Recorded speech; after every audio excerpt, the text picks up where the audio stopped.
midweek podcast. Today we're going to be going over the Rate My Dungeon series, and this is a new series that I'm starting. It's it's not going to be as long as the end of the week podcast and episode, but it's going to be tackling some very specific things, such as dungeons, battlegrounds, covenants,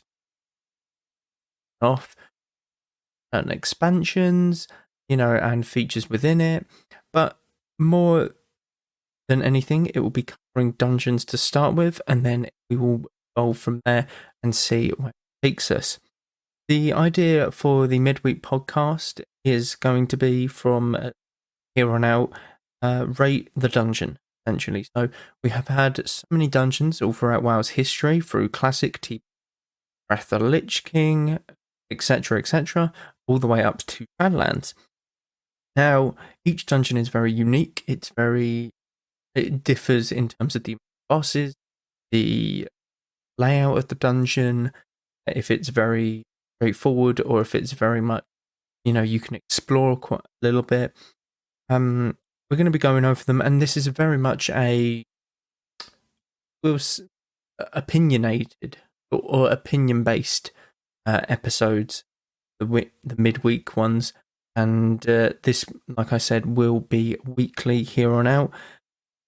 It's most likely going to be every Wednesday that these are uploaded, but that might differ. It can be Wednesday, or I will try and stick to that Wednesday for you guys. So, turn this up a little bit here. So, we're obviously going to start off with Wailing Caverns, as this is the lowest dungeon in the game, lowest level dungeon. There is Ragefire Chasm, but for the sake of simplicity, I'm not going to be doing specific or faction-specific dungeons, because Ragefire Chasm is obviously located in the middle of Orgrimmar, and it can't be done unless it's on retail. It can't be done on the current servers, because at that level, mainly because you can't get into Orgrimmar without dying multiple times. And Stormwind Stockades, another one that springs to mind. It is in the middle of Stormwind. The dungeons are going to be taken from their current expansion. So what I mean by this is, obviously, all of the classic dungeons have had some kind of revamp when Cataclysm hit, but we're going to take them in their original form when they were sort of untouched and brand new to the game, because this way it puts them in the same sort of light as those that came after Cataclysm and beyond, essentially. It's their first iteration. But once again, let's get straight into it. So there's going to be three main kind of topics that we look at for these. This is the bosses, the simplicity or the design of the dungeon, and the gear that it drops. So Wailing Caverns has 8 bosses, 9 if you count a rare that can spawn, which is quite a hefty amount of bosses, I would say. The sort of average is 5, 6 is, pushing it a bit, but it's usually 4 or 5, that kind of thing.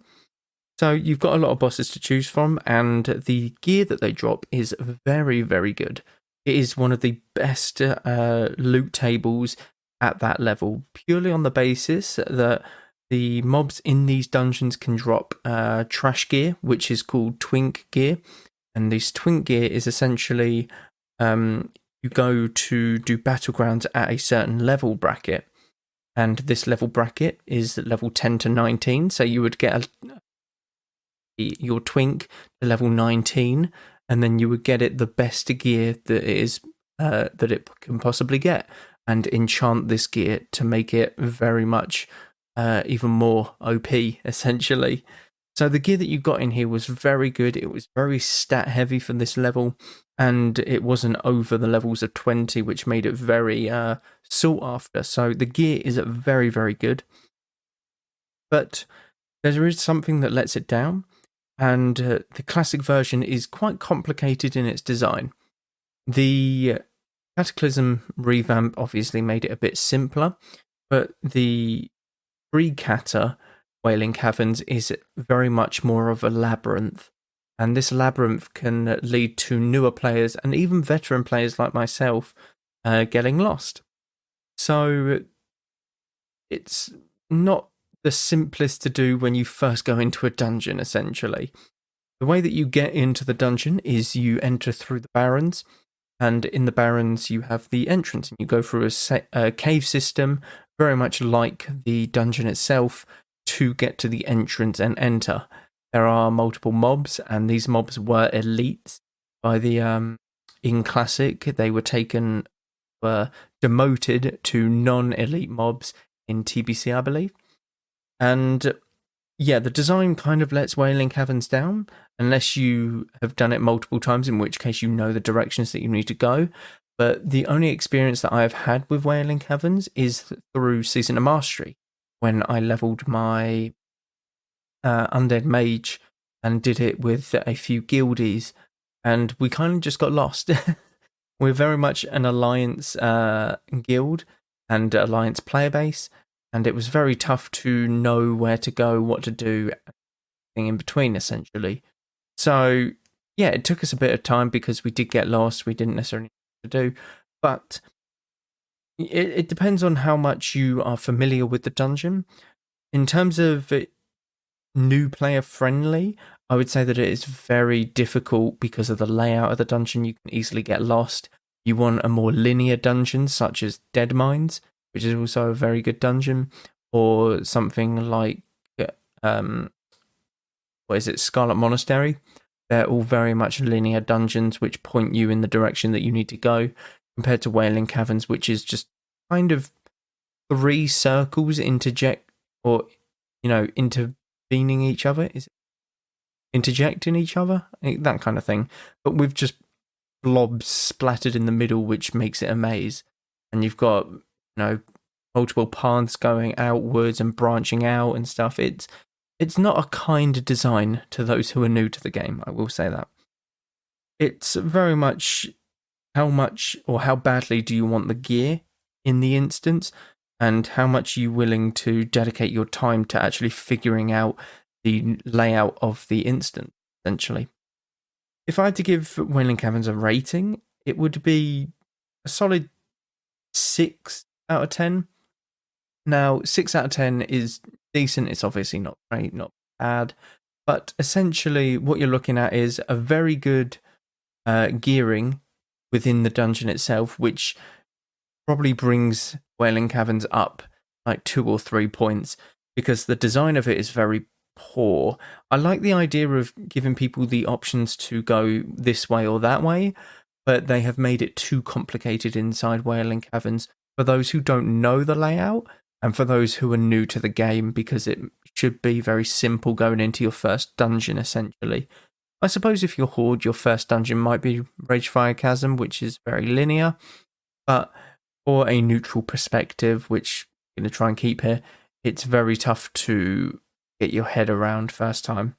So 6 out of 10 for me in Wailing Caverns, and it's very tough to know what I'm basing this off of in terms of the rating, but what I will do is try and be non-biased to any kind of dungeons that I have fond memories of or have done more, stuff like that. I'll try and base it off of what the practical uses of the dungeon and how decent it was in terms of gearing, the layout of it, and how user-friendly it was almost.